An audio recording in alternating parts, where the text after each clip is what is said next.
We learn our first resilience strategies in childhood through interactions with parents, teachers, and other people in our environment.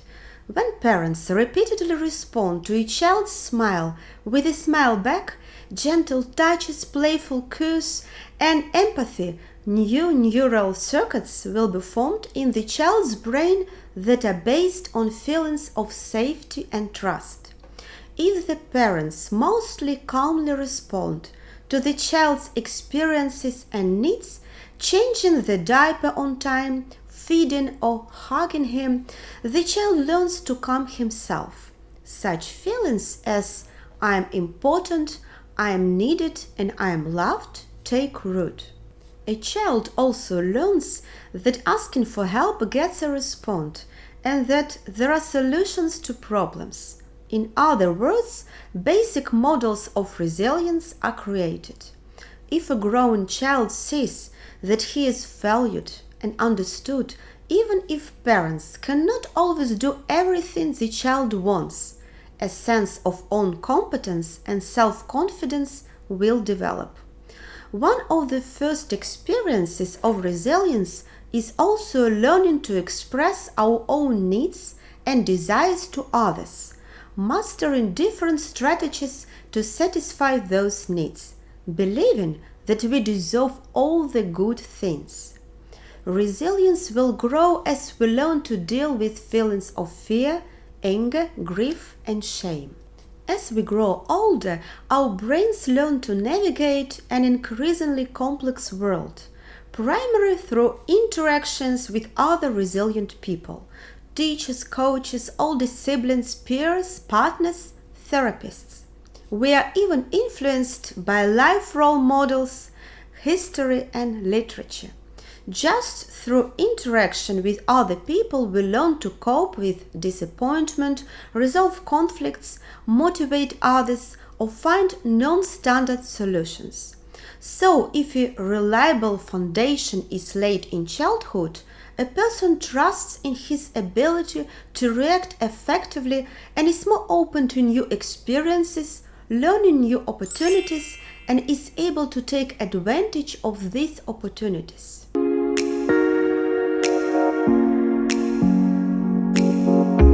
Sometimes we realize that the way we react to adversity is not working.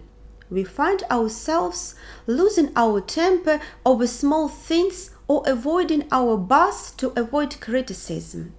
Or something unexpected happens and we are unable to cope with it and become completely dependent on others.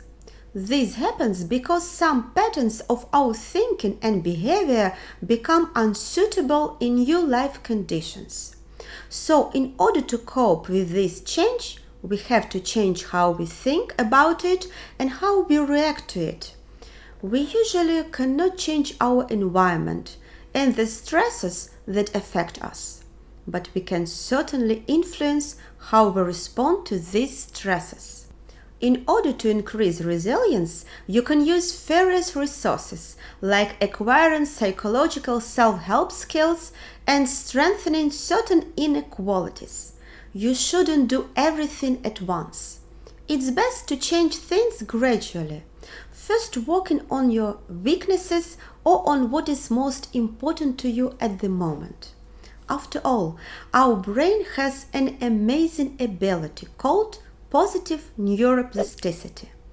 It is the ability of the brain to form new nerve cells and neural pathways, or in other words, new connections between brain cells that contribute to improved memory, cognitive development, and effective learning.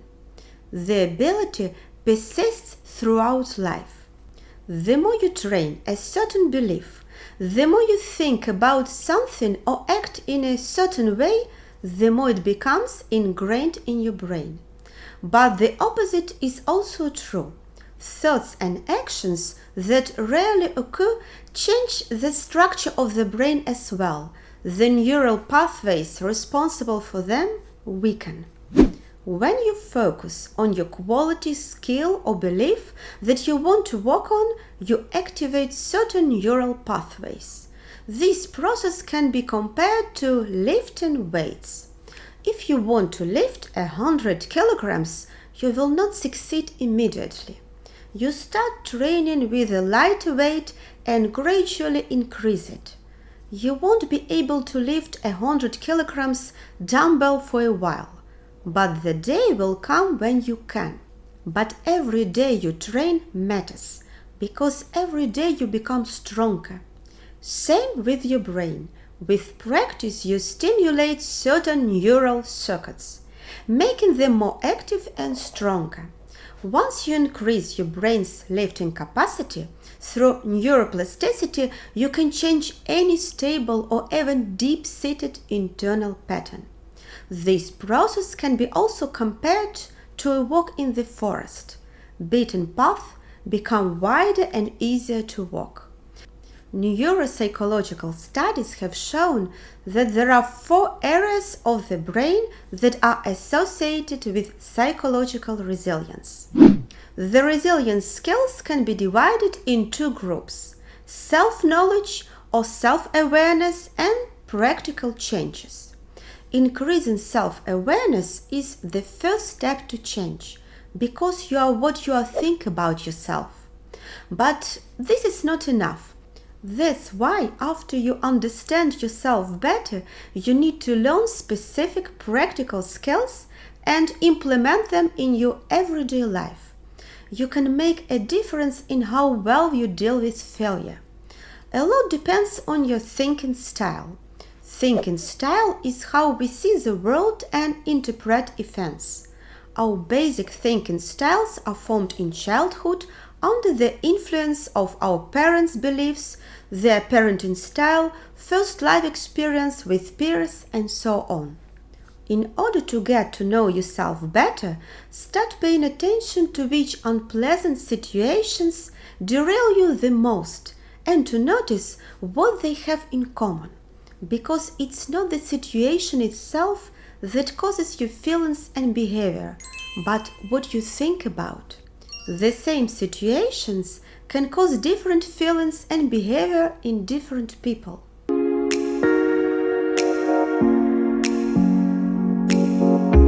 One way to build emotional resilience is through mindfulness practices that strengthen the logical and emotional centers of our brain. If you want to know more, watch these videos as well. Try a simple exercise to get started. Set an hourly reminder on your phone for 2-3 days a week. When the alarm goes off, pay attention to your thoughts and write down everything that is going through your head at that moment. At first, you may be surprised by the monotony of your thinking. But when you listen to yourself regularly, you will notice that you begin to notice a lot more than before. If you feel stressed or anxious, ask yourself, what am I thinking about right now? As you listen to your thoughts and beliefs, begin to look for patterns. For example, when things go wrong, do you tend to blame yourself or others? Do you see the cause of your problem as a permanent and unchangeable or temporary? Do you believe that this cause will affect all aspects of your life, or is it perhaps just one failure? When we consciously slow ourselves down and focus on what is happening to us at a given moment, we realize that everything flows, everything changes. This understanding of the impermanence of all experiences, including our thoughts and emotions, helps us see familiar things in a new perspective and understand that they will all change, even if it seems to us that this is not the case at the moment.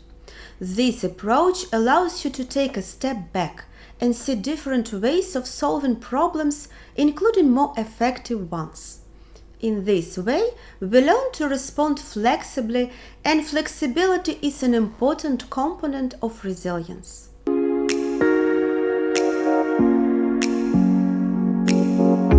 Thoughts that begin with the words "what if" had an evolutionary advantage. Our ancestors who took the threat lightly were completely unprepared to face the real danger. Maybe they went too far from their clan's hearth, not anticipating the presence of predators in the shadows. The brain's innate negative bias helped humans survive in the wild. But the anxiety caused by our negative beliefs has little to do with preparing for a real threat. On the contrary, it hinders the effective resolution of problems. Sometimes we are trapped into a circle of negative emotions. For example, when we feel angry, guilty, or embarrassed. Or maybe we don't become hostage to one negative emotion but realize that we are unable to feel almost any positive emotion. But if we pay attention to our behavior, we will notice that we repeat the same mistakes over and over again. For example, maybe you always procrastinate or give in too easily on things that are important to you, even though this strategy of yours is hurting you. When something bad happens to us, many of us tend to think, why did this happen to me? Why? If you are a person who often wonders why, chances are you have a lot of frustration and anger in your life. From an evolutionary point of view, our ancestors who quickly noticed and reacted to enemies had better chances of survival. But not all anger is helpful. People who get angry easily and have poor impulse control cause chaos in their own lives and in the lives of other people. It's easy to get angry, but getting angry at the right person, at the right time, in the right way is difficult. Maybe you don't get angry very often, but instead feel sad and depressed. You may feel sad if you have lost something important, such as a friend, job, loved one, or self-esteem. But even weakness can have an important function and value for survival. At first sight, depression does not seem beneficial. Sadness causes loss of energy, physical complaints, and tears. Depression makes us passive, causes problems with concentration, and even thoughts of death. But sadness from the point of view of evolution helps us adapt to such losses as the death of a loved one. It gives us the opportunity to find meaning in the loss and think about plans for the future. Sadness is an unpleasant emotion, and it prompts us to change something in our lives. And during this change, sadness decreases by itself. Let's say the result of your passivity can be strengthening family ties. It may happen that your environment will activate, start paying more attention to you, support you, and take care of you. Also, depression forces a person to slow down, stop, and rethink his life. Maybe this person was running through life at a crazy pace, and this is exactly what he needed. How many minutes do you spend each day feeling guilty? And what is your fault? If you often feel guilty, you spend a lot of energy on that emotion. A dose of guilt is good. It can help us change our course of action and correct ourselves. Guilt has a motivating function. It can motivate us to change things, to do things differently. We can apologize if we make mistakes. We can also feel guilty before we do something, so we can stop before we make a mistake. When we feel guilty, we are consumed by the thought that we have done a bad thing or not done a good thing. Guilt means that a person believes that he has done something wrong, but he is not a bad person. But if a person feels shame, he believes that the problem is in himself, in his character. So a person will constantly blame himself.